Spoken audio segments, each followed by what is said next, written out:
తెలంగాణ రాష్ట్రంలో మనం గతంలో ఎప్పుడు కూడా చూడలే. టీఆర్ఎస్ కాలంలోనే చూస్తున్నాం ఈ హత్య రాజకీయాలు. నిన్న మనం తెలంగాణ వచ్చి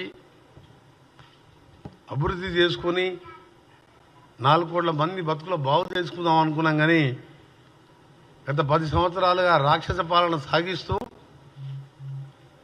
వారు చేసిన దోపిడీ మీద ప్రశ్నించిన వారిని హత్య చేసే వరకు దిగజారిన రోజు నిన్నటి రోజు.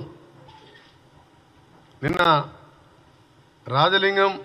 నాగవెల్లి రాజలింగం మూర్తి అనే సామాజిక కార్యకర్త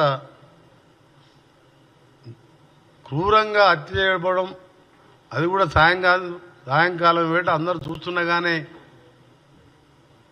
హత్య గావించబడడం చాలా బాధాకరం. దాన్ని తీవ్రంగా కాంగ్రెస్ పార్టీ పక్షాన, తెలంగాణ ప్రజల పక్షాన కూడా దీన్ని తీవ్రంగా ఖండిస్తున్నాం.